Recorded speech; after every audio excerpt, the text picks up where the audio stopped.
Within the rich history of the sport of tennis, there's been many shocking stories. Some of these stories are also inspirational, some sad, and some plain ridiculous, but each are shocking in their own way.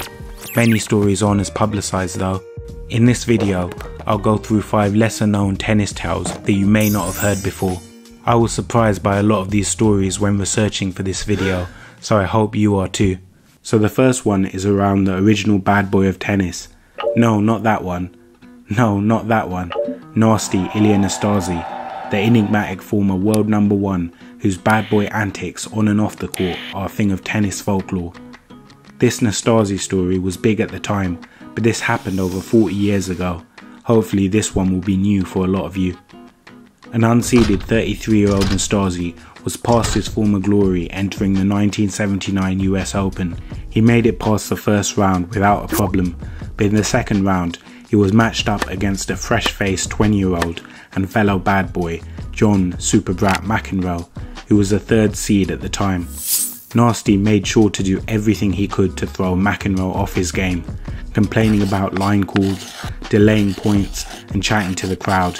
All Nastase's mind games he was infamous for were on full display in this match. He later admitted to this in interviews too. However, McEnroe managed to get off to a good start in the match, winning the first set quite convincingly. Nastase did get back into the match in the second though, while at the same time managing to get into McEnroe's head. He ended up tying the match, 1 set all. The atmosphere for this one was pretty special. This was a nighttime match, which was relatively new at the time. The crowd were lapping up all the drama. By the 3rd set, the match umpire Frank Hammond had grown tired of Nasty's antics and eventually docked him a point.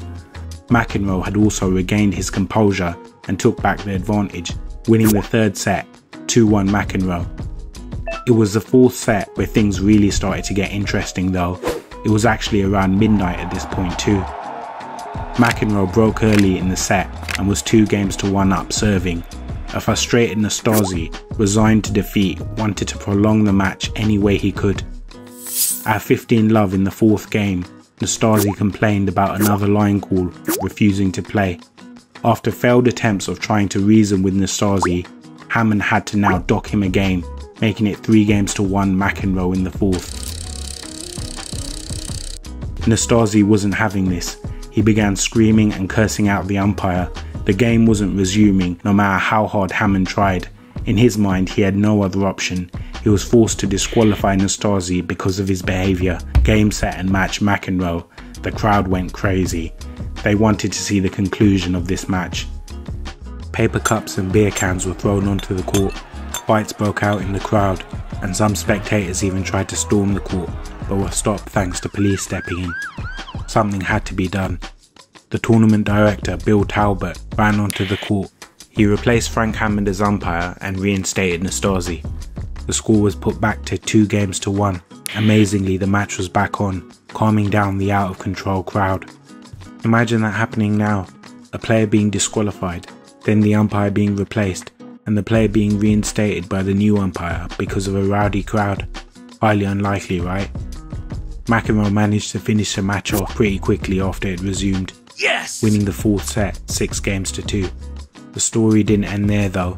At the locker room after the match, Nastase came up to McEnroe, in classic fashion accompanied by 2 women. A fight didn't ensue though. Nastase invited Mac to dinner.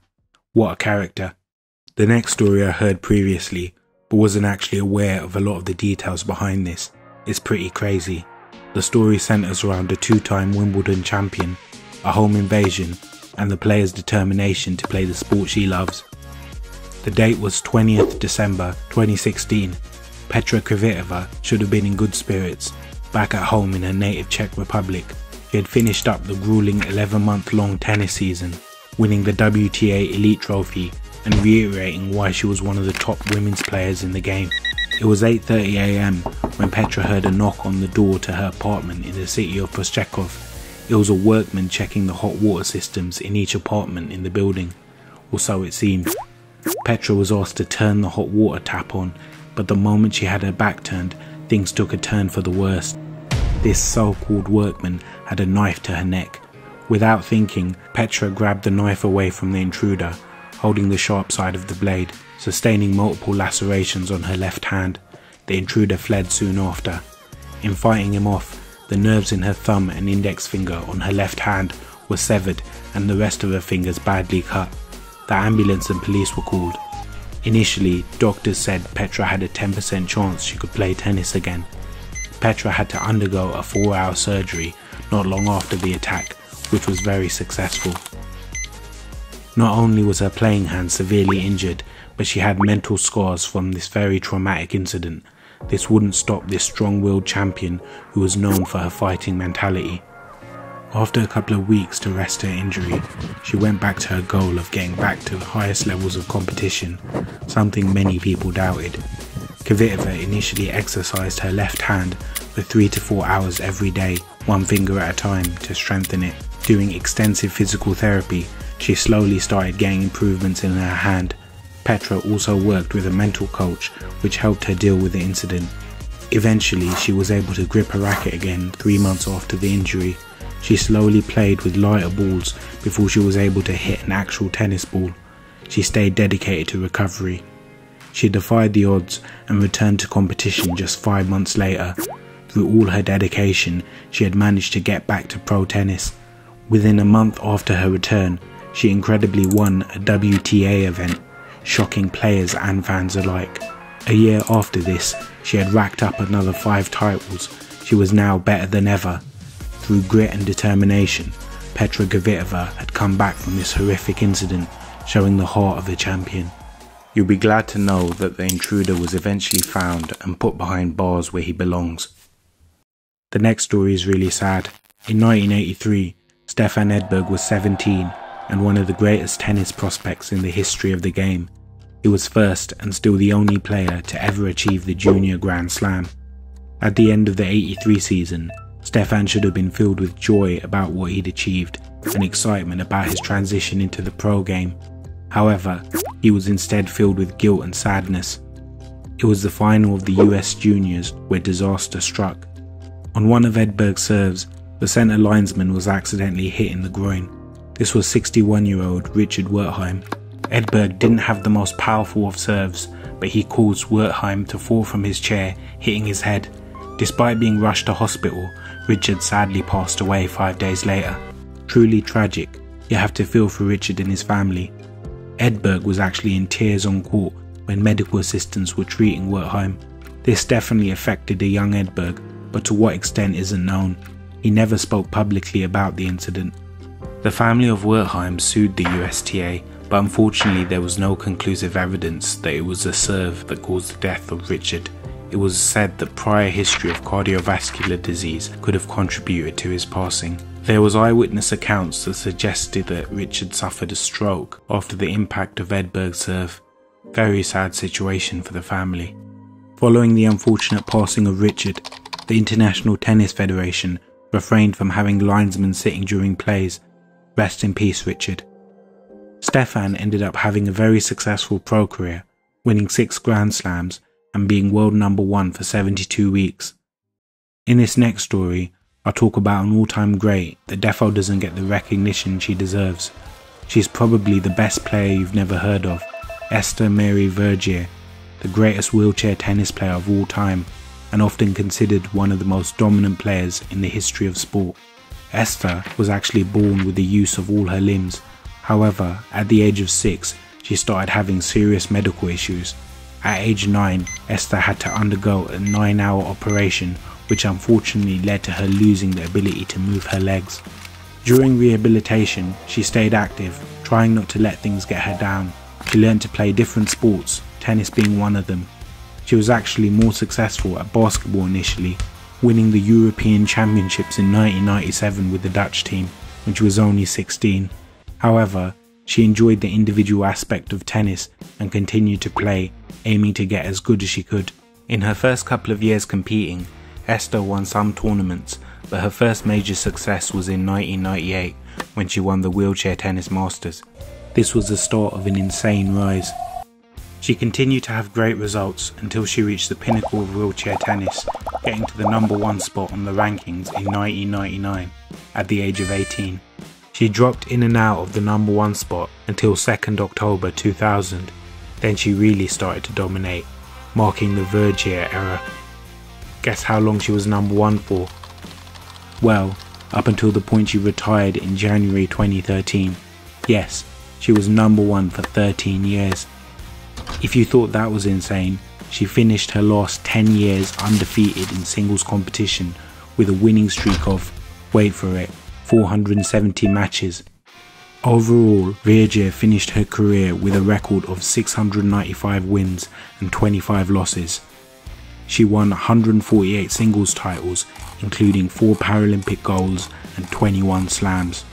She wasn't bad in doubles either, finishing with a career record of 441 wins to 35 losses. Now that Esther is retired, she focuses her energy on her charity, the Esther Vergier Foundation, and is still involved in tennis as a tournament director also.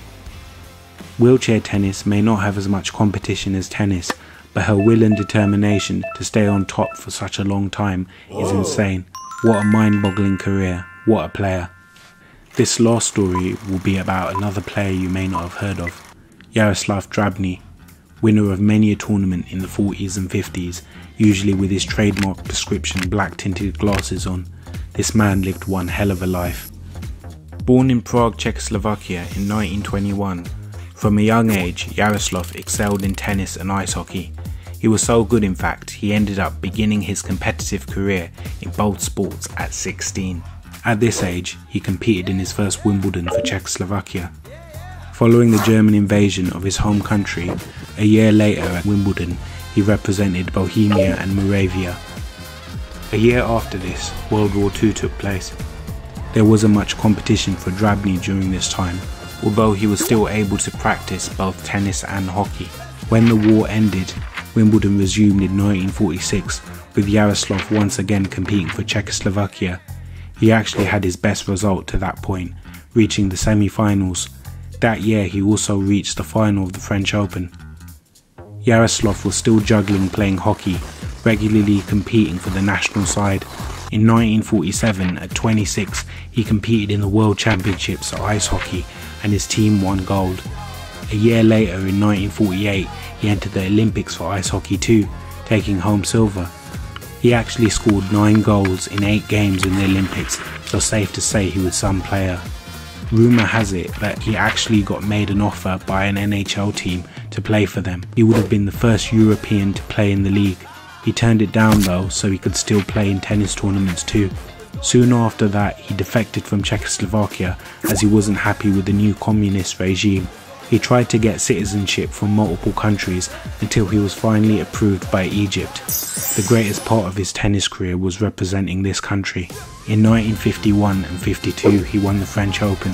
In 54 he finally won Wimbledon, at the age of 33 no less. He actually continued to play at Wimbledon until 1960, at the age of 38.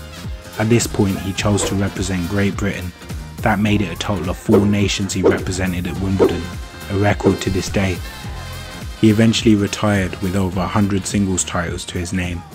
He was later inducted into the Tennis Hall of Fame, as well as the Ice Hockey Hall of Fame, not done before or since. Safe to say Yaroslav was one of a kind. So that's the 5 stories I have for you in this video. A range of shocking stories that I feel also evoke different emotions. I hope you enjoyed them and watch out for the next video coming out soon. Bye guys.